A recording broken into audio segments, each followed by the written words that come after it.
आपण जन्माला येतो तेव्हा सोबत आपण 5 ऋणं घेऊन जन्माला येत असतो. त्या ऋणांमुळे आपल्याला आपल्या जीवनामध्ये खूप कष्ट, त्रास आणि संकटे सोसावी लागतात, भोग भोगावे लागतात. ही जे ऋणं आपण सोबत घेऊन आलेलो आहोत, त्यासाठी स्वामी सेवेमध्ये परमपूज्य गुरुमाऊलींनी आपल्याला रोज पंचमहायज्ञ करायचं सांगितलं आहे. रोज जर आपण नित्यनेमाने घरी पंचमहायज्ञ केला, तर हे जे काही भोग आहे किंवा जे काही अडचणी, प्रॉब्लेम्सचा आपल्याला सामना करावा लागत आहेत, त्यातून बाहेर पडण्यासाठी आपल्याला नक्कीच मार्ग मिळतो. दिंडोरी प्रणीत सेवा मार्गामध्ये गुरुमाऊलींनी सांगितल्याप्रमाणे आपण घरच्या घरी आपली रोजची कामे करतच पंचमहायज्ञ करू शकतो. खूप काही मोठं करायची गरज आपल्याला नाही आहे. जे कोणी आपल्या घरी पंचमहायज्ञ करतात त्यांना कोणत्याही मोठ्या तीर्थस्थानी पिंडदान करण्याची वेळ पंचमहाभूत येऊ देत नाहीत असे म्हणतात. तर आजच्या व्हिडिओमध्ये बघूया घरच्या घरी अगदी साध्या सोप्या पद्धतीने पंचमहायज्ञ आपण कसा करायचा आहे. नमस्कार, मी पूजा माझं यूट्यूब चॅनलमध्ये तुमच्या सर्वांचं खूप खूप स्वागत करते. आज पंचमहायज्ञ आपण घरच्या घरी कसं करावं याबद्दल व्हिडिओमध्ये माहिती घेणार आहोत.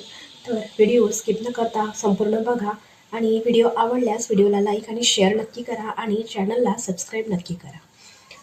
आपण जे 5 ऋणं घेऊन जन्माला येतो ते 5 ऋणं म्हणजे देवऋण, पितृऋण, ऋषी ऋण, मनुष्य ऋण आणि भूत ऋण. आणि जे 5 महायज्ञ म्हणजेच पंचमहायज्ञ आपल्याला करायचे आहेत ते म्हणजे देवयज्ञ, ऋषीयज्ञ, पितृयज्ञ, मनुष्ययज्ञ आणि भूतयज्ञ.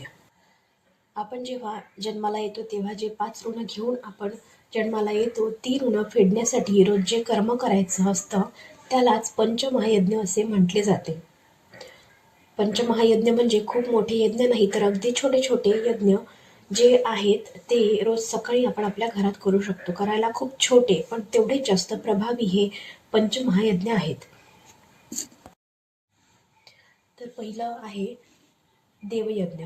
यामध्ये आपण आपल्या देवी देवतांना अग्नीद्वारे नैवेद्य अर्पण करायचे असते. याचाच अर्थ काय तर हे एकदम सोप्या पद्धतीमध्ये आपल्याला काय करायचं आहे, सकाळी जेव्हा आपण स्वयंपाक करणार असू तेव्हा सगळ्यात आधी आपल्याला एक कागद घ्यायचा आहे, त्याला थोडं तूप लावून तो अग्नीवर जाळून घ्यायचा आहे. तर तो झाला देवयज्ञ. म्हणजे अग्नीला तुपाची जी आहुती आपण देत आहोत त्याला तो झाला देवयज्ञ. त्यानंतर पितृयज्ञ म्हणजेच आपल्या पूर्वजांना आपल्याला अर्पण करायचं आहे. म्हणजेच आपल्या पूर्वजांचं जे आपण करतो जसं की कावळ्याला अन्न देणं म्हणजे आपला स्वयंपाक झाल्यानंतर जे काही आपल्या घरात शिजलेलं आहे भात वरण भाजी पोळी ते थोडंसं काढून कावळ्यासाठी वेगळं काढून कावळ्यासाठी ठेवायचं. म्हणजे तो कावळ्याला आपण तो नैवेद्य देत आहोत म्हणजे झाला पितृयज्ञ. त्यानंतर ऋषीयज्ञ म्हणजेच आपल्याला जेवण घेण्याआधी आपल्याला जेवायच्या आधी स्वयंपाक झाल्यानंतर गाईसाठी आपल्याला नैवेद्य काढायचा आहे. एक पोळी किंवा छोटी चांदकी त्याच्यावर भात वरण भाजी पोळी जे काही आपल्याकडे स्वयंपाक केला असेल ते आपल्याला गाईला खाऊ घालायचं आहे आणि तो झाला आपला ऋषीयज्ञ. त्यानंतर मनुष्ययज्ञ म्हणजेच आपल्या घरी कोणीही गरजू आला किंवा कोणीही आलं तरी त्यांना बिनमुख न पाठवता त्यांना काही ना काही खायला देऊन पाठवायचं आहे. त्यांची क्षुधा शांत करायची आहे. चहा पाणी नाश्ता काही तुम्ही देऊ शकता किंवा नाही कोणी आलं तर लहान मुलांना चॉकलेट बिस्किट्स वगैरे देऊ शकता. तर अशा प्रकारे आपल्याला मनुष्ययज्ञ करायचा आहे.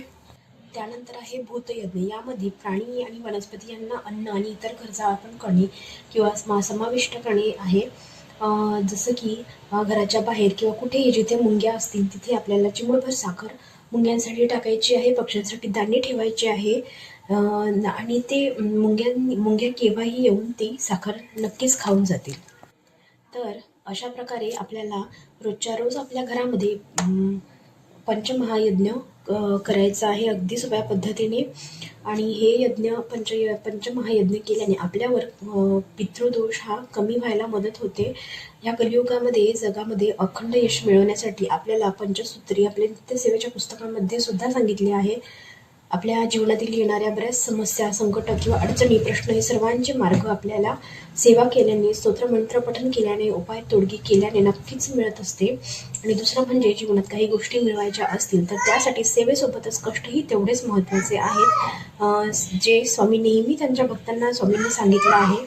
तर ही होती पंचमहायज्ञाबद्दल माहिती. व्हिडिओ पूर्ण बघितल्याबद्दल धन्यवाद. श्री स्वामी समर्थ.